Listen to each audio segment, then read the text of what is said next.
Доброе утро, зрители StopGame.ru! Вы смотрите InFact. Blizzard провела большую презентацию Warcraft 30th Anniversary Direct, и на ней было сделано несколько анонсов, в первую очередь интересных для фанатов WoW. Во-первых, DLC The War Within получит большой патч под названием Undermined в начале 2025-го. Апдейт откроет путь в столицу гоблинов, Нижнюю Шахту, где игрокам предстоит закрешиться с одним из 4 гоблинских картелей. Кроме того, обнова будет включать новый рейд на 8 боссов, новый данж, быстрый наземный транспорт болид, 2 новые вылазки, арену в гоблинской тематике и еще всякие там штуки. Во-вторых, у игроков появится возможность обзавестись личным жилищем, но только в дополнении World of Warcraft Midnight. В-третьих, в 2025-м состоится старт классической Mists of Pandaria, а для оригинальной World of Warcraft выделили отдельные серверы WoW Classic 20th Anniversary Edition. Свежие PvP, PvE и хардкорные серверы откроются 21 ноября. Получится развиться сразу до 60 уровня. Позже разработчики перенесут серверы на The Burning Crusade Classic. Ну и по мелочи. В Hearthstone в январе закинут мини-колоду по StarCraft с Керриган, Рейнером и Артанисом, а Warcraft Rumble собирается прописаться на ПК. Бета-тест запланировали на 10 декабря. Глянуть трансляцию метелицы целиком можно по ссылке в описании.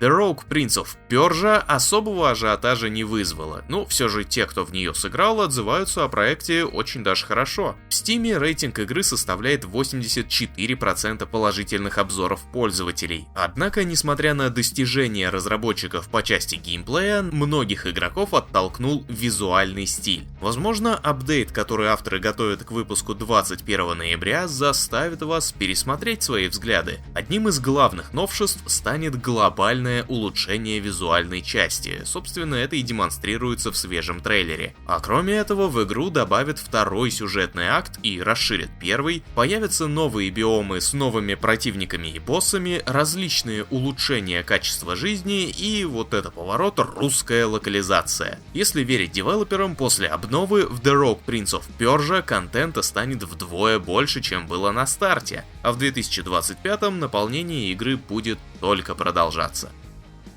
Ветераны Gearbox, Riot Games, Blizzard, Epic Games и даже Monolith объединились в студию Ruckus Games, чтобы создать новый шутер от третьего лица про вторжение пришельцев в американский пригород. Обещают RPG-механики, крафт, строительство, кооператив на 4 персоны, большой выбор играбельных героев и 1000 вариантов оружия, созданного из говна и палок. Хоть тостер, стреляющий в лица циркулярными пилами, можно будет создать, хоть огнемет состряпать из мойки высокого давления. Разработчики также упомянули наличие в игре хаба, где и будет производиться создание и прокачка снаряги. Сюда же отправятся спасенные нами неписи. Название пока не придумали, но вертикальный срез уже собрали и продемонстрировали инвесторам, а те расчехлили лопатники и как начали швыряться 19 миллионами. В общем, концепция есть, идей навалом, ну и денег тоже дали, так что ждем.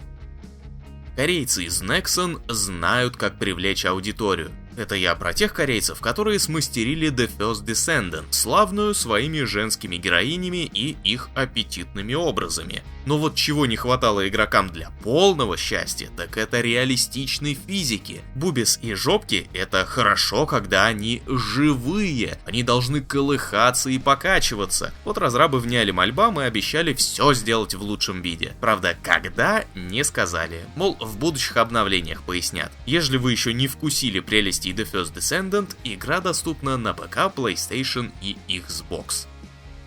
Команда Orbifold Studios, состоящая из более чем сотни опытных специалистов индустрии, на парах энтузиазма усердно попиливает RTX ремастер Half-Life 2. Казалось бы, куда столько народу? Впихнул игру в RTX Remix, специально созданную для ремастеринга старых игр, и все. Но программа хоть и годная, а после нее приходится многое допиливать ручками. Вот тут-то ручки энтузиастов и пригодились. О своей работе они рассказали в свежем ролике, выпущенном аккурат к 20-летию второй халвы. Даты выхода ремастера нет. Распространяться тайтл будет в виде бесплатного DLC для всех обладателей Half-Life 2. Студия Rebellion назвала день, когда стартует приключенческий экшен с элементами выживания Atomfall. Тот самый про зону отчуждения в британской глубинке с мутантами, сектантами и прочими хулиганами. Релиз 27 марта 2025 на ПК, PlayStation и Xbox, включая Game Pass. А еще стало известно, что возможно, в 2025 мы увидим ММОху по Horizon. На сайте Guerrilla Games в разделе вакансий появилась запись, мол, требуется стажер-тестировщик, который поможет в подготовке к запуску некоего онлайн-проекта, запланированного на первую половину 2025.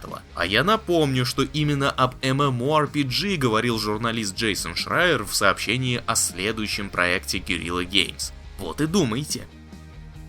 Давненько не было никаких забастовок. В январе прошлого года сотрудники подпавшей под власть Microsoft компании ZeniMax основали профсоюз, призванный отстаивать интересы разработчиков. Ну что ж, зря что ли основывали? Накануне 300 профсоюзовцев вышли бастовать против решения майков касательно аутсорса и удаленной работы. Имеется в виду решение, по которому готовящиеся игры будут отдаваться на контроль качества в аутсорс. Мятежники опасаются, что это ставит под угрозу их рабочие места и может повлечь за собой новые сокращения. Что же касается удаленки, сотрудники ZeniMax обязаны посещать офис минимум 2 раза в неделю, а на все просьбы о переводе на полную удаленку им отвечают беспричинным отказом. И вот забастовки забастовками, а игры-то кто делать будет? Таки хочется новую Elder Scrolls увидеть раньше внуков. Состоялся полноценный старт режима Versus для Warhammer Vermintide 2. Если вы играли в PvP режим в Left 4 Dead, то, в общем, тут все практически то же самое. 4 игрока-героя месятся с толпами крыс, среди которых шкерятся 4 игрока-крысы со спецвооружением. Каждый матч разбит на несколько раундов, между которыми участники меняются ролями. Versus запускается через специальный хаб. PvP-зарубы развернутся на сильно модифицированных картах Праведный Отпор, Вопящий Колокол, Зерно Истины, Форт Брохенсбрюке и Машины Войны. Чтобы играть было веселее, в Верминтину ввели систему прогресса с продвижением по ранговой лестнице. Так вы будете получать особую валюту, которую надобно тратить на оружейные иллюзии, рамки для портретов, позы и облики. До 26 ноября Vermintide 2 можно купить в Steam всего за 74 рубля. Налетайте! Первую косарямбу на этой неделе получает Royal Cheese. Он проследил генезис персонажа Харли Квинн от первого появления в комиксах через все метаморфозы до перевоплощения в фильме Джеймса Ганна. Отличный десерт к истории серии «Бэтмен Аркхэм» от Ивана Лоева. Вторая награда достается Александру Шумакову, во всех подробностях расписавшему, что из себя представляла культовая Need for Speed Underground 2, которой в этом году исполнилось ровно 20 лет. Жесть, я старый. А насколько стар ты? Заходи на Stop Game и узнаешь. Так себе заманилочка, но зато сколько игр в нашей базе, сколько ностальгии. А еще можно отмечать, что прошел, что собираешься пройти, отзыв свой оставить с оценочкой, подсмотреть, во что авторы Stop Game шпилят. Короче, дерзайте. И хороших выходных.